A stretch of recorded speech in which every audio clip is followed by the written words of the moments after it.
1 नवंबर को देव प्रबोधिनी एकादशी है। पद्म और विष्णु पुराण के अनुसार इस दिन भगवान विष्णु 4 महीने की योग निद्रा से जागते हैं। इसी दिन भगवान विष्णु का शालिग्राम के रूप में तुलसी के साथ विवाह करवाने की भी परंपरा है। धर्म ग्रंथों के अनुसार इस दिन ब्रह्म मुहूर्त में उठकर नहाने के बाद शंख और घंटानाद सहित मंत्र बोलते हुए भगवान विष्णु को जगाया जाता है। फिर उनकी पूजा की जाती है। शाम को घरों और मंदिरों में दिए जलाए जाते हैं और गोधूली वेला यानी सूर्यास्त के समय भगवान शालिग्राम और तुलसी जी का विवाह करवाया जाता है। दोस्तों, आज इस वीडियो में हम जानेंगे कि देवउठनी एकादशी साल 2025 में कब है, क्या है इसकी पूजा विधि, इस व्रत को रखने के क्या लाभ है, क्या महत्व है, पुराने समय में ये पूजा कैसे होती थी और क्या है इस व्रत की असली पौराणिक कथा, और सबसे जरूरी बात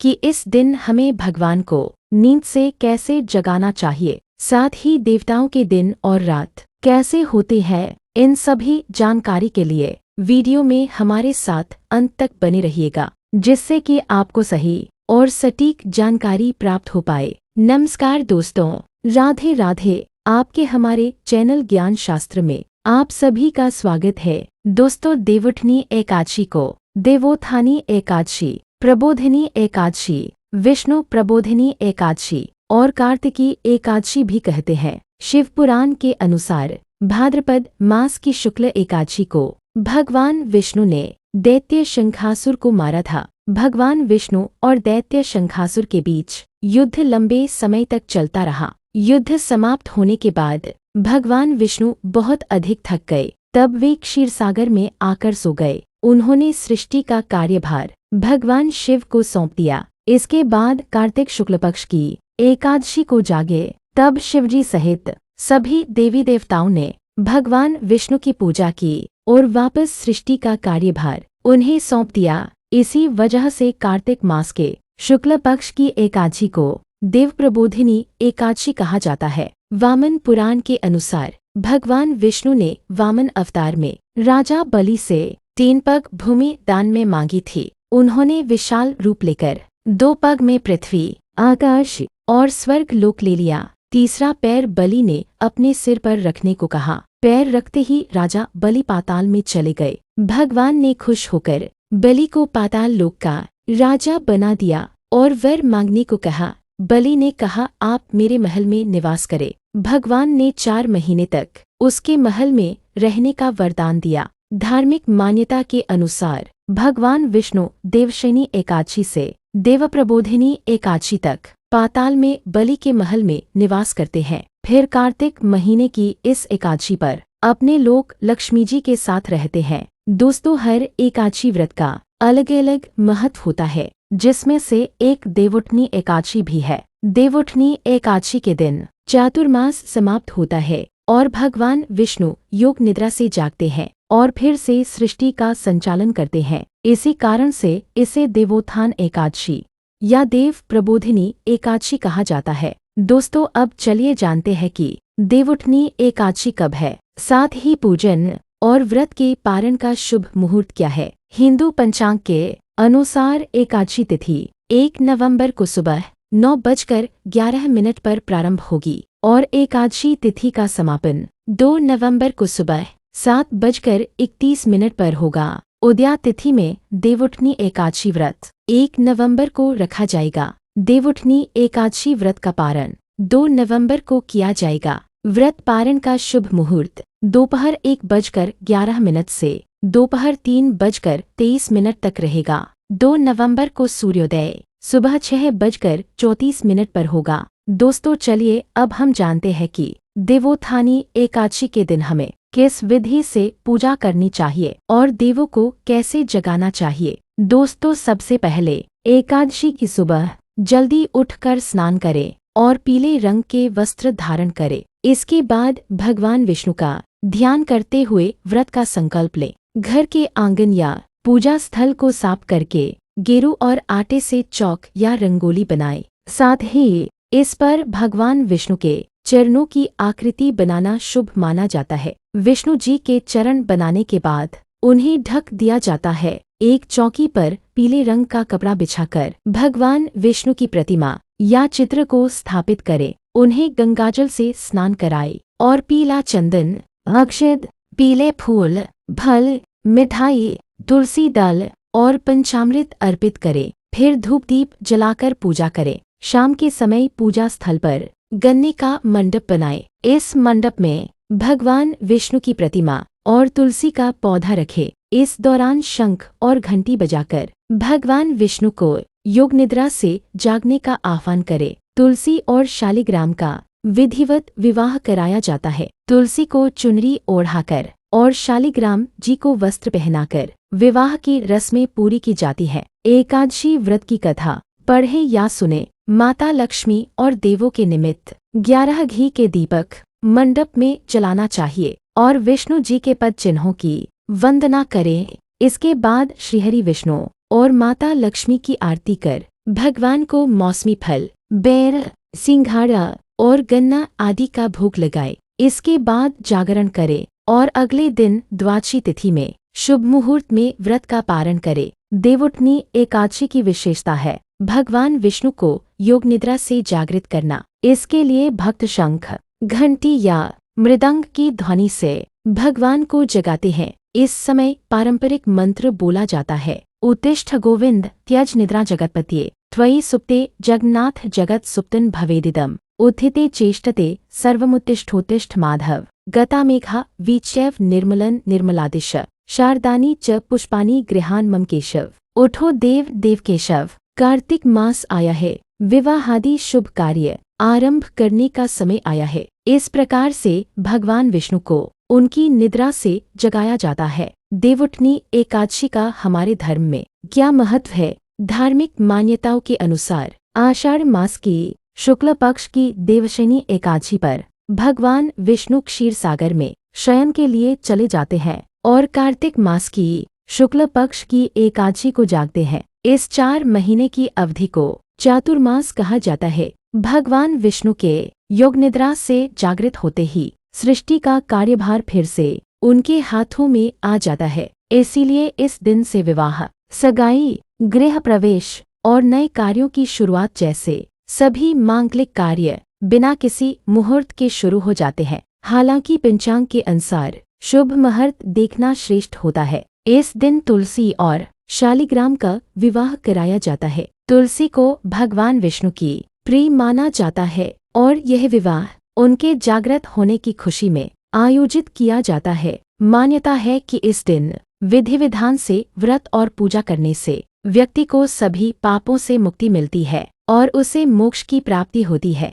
यह व्रत सुख समृद्धि और स्वास्थ्य का संचार करता है। दोस्तों, देवउठनी एकादशी के दिन विष्णु जी प्रसन्न मुद्रा में होते हैं। इस दिन उनकी कथा को कहने या सुनने मात्र से जीवन भर माता लक्ष्मी जी सहित विष्णु जी की कृपा हम पर बनी रहती है। तो चलिए दोस्तों, सुनते हैं देवोत्थानी एकादशी की व्रत कथा। धर्मराज युधिष्ठिर कहने लगे कि हे भगवान, मैंने कार्तिक कृष्ण एकादशी अर्थात रमा एकादशी का सविस्तार वर्णन सुना। अब आप कृपा करके मुझे कार्तिक माह के शुक्ल पक्ष की एकादशी के विषय में भी बतलाइए। इस एकादशी का क्या नाम है तथा इसके व्रत का क्या विधान है? इसकी विधि क्या है? इसका व्रत करने से किस फल की प्राप्ति होती है? कृपया यह सब विधान पूर्वक कहिए। भगवान श्री कृष्ण बोले, कार्तिक माह के शुक्ल पक्ष में तुलसी विवाह के दिन आने वाली इस एकादशी को विष्णु प्रबोधिनी एकादशी,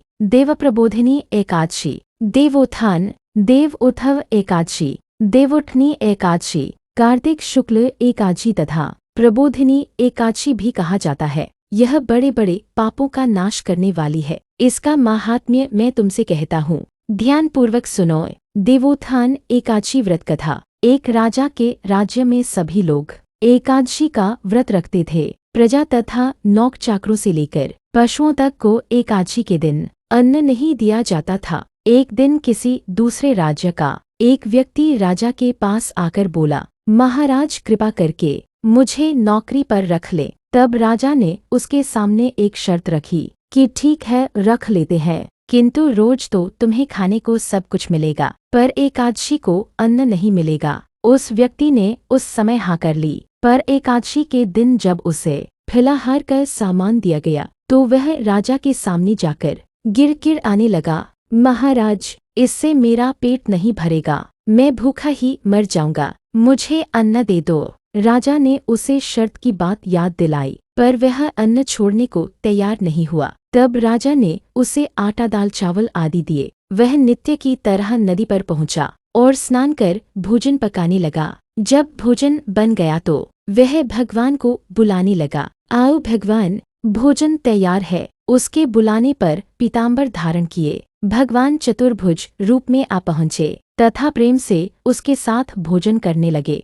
भोजनादि करके भगवान अंतर्धान हो गई तथा वह अपने काम पर चला गया।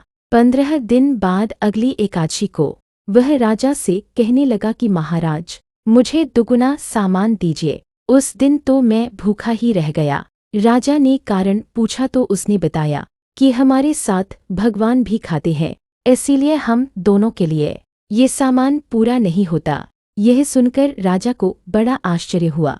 वह बोला, मैं नहीं मान सकता कि भगवान तुम्हारे साथ खाते हैं। मैं तो इतना व्रत रखता हूँ, पूजा करता हूँ, पर भगवान ने मुझे कभी दर्शन नहीं दिए। राजा की बात सुनकर वह बोला, महाराज, यदि विश्वास न हो तो साथ चलकर देख ले। राजा एक पेड़ के पीछे छिपकर बैठ गया।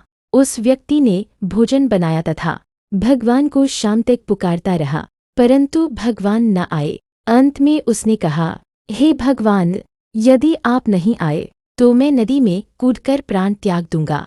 लेकिन भगवान नहीं आए। तब वह प्राण त्यागने के उद्देश्य से नदी की तरफ बढ़ा। प्राण त्यागने का उसका दृढ़ इरादा जान शीघ्र ही भगवान ने प्रकट होकर उसे रोक लिया और साथ बैठकर भोजन करने लगे। खा पीकर वे उसे अपने विमान में बिठाकर अपने धाम ले गए। यह देख राजा ने सोचा कि व्रत उपवास से तब तक कोई फायदा नहीं होता जब तक मन शुद्ध न हो। इससे राजा को ज्ञान मिला। वह भी मन से व्रत उपवास करने लगा और अंत में स्वर्ग को प्राप्त हुआ। दोस्तों, ये थी देवोत्थानी एकादशी की पहली व्रत कथा। अब आइए सुनते हैं देवोत्थानी एकादशी की दूसरी कथा। एक राजा था, उसके राज्य में प्रजा सुखी थी। एकादशी को कोई भी अन्न नहीं खाता था और न ही बाजार में बेचा जाता था। सभी फलाहार करते थे। एक बार भगवान ने राजा की परीक्षा लेनी चाहिए। भगवान ने एक सुंदरी का रूप धारण किया तथा सड़क पर बैठ गए। तभी राजा उधर से निकला और सुंदरी को देख चकित रह गया। उसने पूछा, हे सुंदरी, तुम कौन हो और इस तरह यहाँ क्यों बैठी हो? तब सुंदर स्त्री बने भगवान बोले, मैं निराश्रिता हूँ। नगर में मेरा कोई जाना पहचाना नहीं है, किससे सहायता मांगू? राजा उसके रूप पर मोहित हो गया था। राजा बोला, तुम मेरे महल में चलकर मेरी रानी बनकर रहो। सुंदरी बोली, हे राजन, मैं आपकी बात मानूंगी, पर आपको राज्य का अधिकार मुझे सौंपना होगा। राज्य पर मेरा पूर्ण अधिकार होगा। मैं जो भी बनाऊंगी आपको खाना होगा। राजा उसके रूप पर मोहित था, अतः उसकी सभी शर्तें स्वीकार कर ली। अगले दिन एकादशी थी। रानी ने हुक्म दिया कि बाजारों में अन्य दिनों की तरह अन्न न बेचा जाए। सुंदर स्त्री बने भगवान ने महल में मांस मछली आदि पकवाए तथा परोस कर राजा से खाने के लिए कहा। यह देखकर राजा बोला, रानी, आज एकादशी है, मैं तो केवल फलाहार ही करूँगा। तब रानी ने शर्त की याद दिलाई और बोली, या तो खाना खाओ, नहीं तो मैं बड़े राजकुमार का सिर काट दूंगी। राजा ने अपनी स्थिति बड़ी रानी से कही तो बड़ी रानी बोली, महाराज, धर्म न छोड़े, बड़े राजकुमार का सिर दे दे। पुत्र तो फिर मिल जाएगा, पर धर्म नहीं मिलेगा। इसी दौरान बड़ा राजकुमार खेलकर आ गया। माँ की आंखों में आंसू देखकर वह रोने का कारण पूछने लगा, तो माँ ने उसे सारी वस्तुस्थिति बता दी। तब वह बोला, मैं सिर देने के लिए तैयार हूँ, पिताजी के धर्म की रक्षा अवश्य होगी। राजा दुखी मन से राजकुमार का सिर देने को तैयार हुआ तो रानी के रूप से भगवान विष्णु ने प्रकट हो असली बात बताई। राजन, तुम इस कठिन परीक्षा पास हुए, भगवान ने प्रसन्न मन से राजा से वर मांगने को कहा तो राजा बोला, आपका दिया सब कुछ है, हमारा उद्धार करे। तब भगवान विष्णु उसे अपने साथ विमान में बैठाकर अपने साथ ले गए। तो ये थी देवोत्थानी एकादशी की दूसरी कथा। अब आइए इस विषय में तीसरी कथा को सुनते हैं। एक समय भगवान नारायण से लक्ष्मी जी ने कहा, हे नाथ, अब आप दिन रात जागा करते हैं और सोते हैं तो लाखों करोड़ों वर्ष तक को सो जाते हैं। उस समय समस्त चराचर का नाश भी कर डालते हैं। अतः आप नियम से प्रतिवर्ष निद्रा लिया करें, इससे मुझे भी कुछ समय विश्राम करने का समय मिल जाएगा। लक्ष्मी जी की बात सुनकर नारायण मुस्कुराए और बोले, देवी, तुमने ठीक कहा है। मेरे जागने से सब देवों को और खासकर तुमको कष्ट होता है। तुम्हें मेरी सेवा से जरा भी अवकाश नहीं मिलता, इसलिए तुम्हारे कथनानुसार आज से मैं प्रति वर्ष 4 मास वर्षा ऋतु में शयन किया करूँगा। उस समय तुमको और देवगणों को अवकाश होगा। मेरी यह निद्रा अल्प निद्रा और प्रलयकालीन महानिद्रा कहलाएगी। यह मेरी अल्प निद्रा मेरे भक्तों को परम मंगलकारी उत्सवप्रद तथा पुण्य वर्धक होगी। इस काल में मेरे जो भी भक्त मेरे शयन की भावना कर मेरी सेवा करेंगे और शयन और उत्पादन के उत्सव आनंदपूर्वक आयोजित करेंगे, उनके घर में तुम्हारे सहित निवास करूंगा। तो दोस्तों, ये थी देवोत्थानी एकादशी की व्रत कथाएं। दोस्तों, क्या आप जानते हैं कि देवताओं के दिन रात की गणना इंसानों के दिन रात से अलग है। कहा जाता है कि सतयुग में भगवान विष्णु ने शंखासुर नाम के असुर का वध किया था। असुर से युद्ध की वजह से वे थक गए। इसके बाद भगवान ने करीब 4 महीने आराम किया। 4-4 प्रहर मिलकर इंसानों के दिन रात बनते हैं। एक प्रहर मतलब 3 घंटे का समय। इस तरह 4 प्रहर का दिन यानी 12 घंटे का दिन और 12 घंटे की ही रात 15 दिन का एक पक्ष होता है, जो शुक्ल और कृष्ण पक्ष के नाम से जाना जाता है। 2 पखवाड़ों का एक महीना होता है। इस एक महीने को पितरों का एक दिन माना जाता है। 2 महीने की एक ऋतु होती है। इस तरह साल में 6 ऋतुएं यानी मौसम होते हैं। ये ऋतुएं वसंत, ग्रीष्म, वर्षा, शरद, हेमंत और शिशिर हैं। 6 महीने का एक अयन अर्थात आधा साल होता है। सूर्य की स्थिति के अनुसार उत्तरायण और दक्षिणायन ये 2 अयन होते हैं। ये दोनों अयन मिलकर देवताओं के एक दिन और एक रात के बराबर होते हैं। उत्तरायण में देवताओं का दिन और दक्षिणायन में रात होती है। सूर्य की स्थिति से देखें तो मकर से मिथुन राशि तक जब सूर्य रहता है तो इसे उत्तरायण कहा जाता है। यही देवताओं के दिन रात है।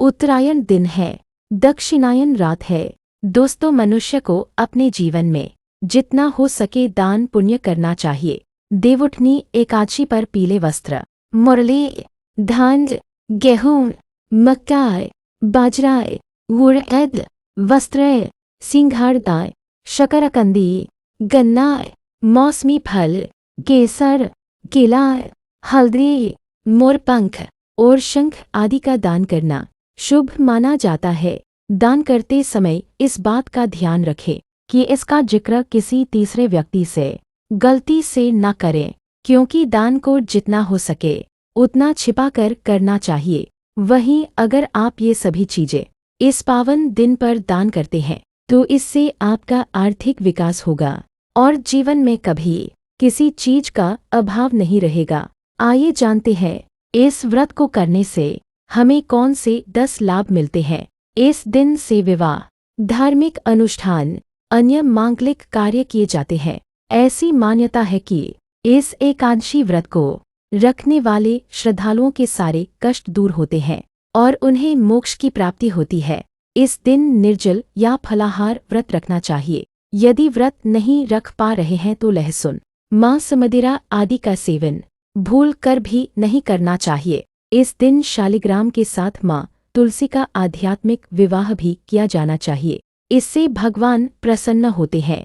व्रत के दौरान ओम नमो भगवते वासुदेवाय नमः का मंत्र जाप करना चाहिए। ऐसी मान्यता है कि तुलसी दल अकाल मृत्यु से बचाता है और देवउठनी एकादशी के दिन व्रत करने से पितृदोष समाप्त होता है। जिनकी कुंडली में चंद्रमा कमजोर होता है उन्हें इस दिन फलाहार या निर्जला व्रत रखना चाहिए। ऐसा करने से मानसिक तनाव दूर होता है और घर में सुख शांति आती है। वह चंद्र भी सही होता है। व्रत के दौरान देवउठनी एकादशी की कथा को सुनना और बोलना चाहिए, इससे पुण्य मिलता है। ऐसी मान्यता है कि देवोत्थान एकादशी का व्रत करने से 1000 अश्वमेघ व 100 राज सूर्य यज्ञ के बराबर फल की प्राप्ति होती है।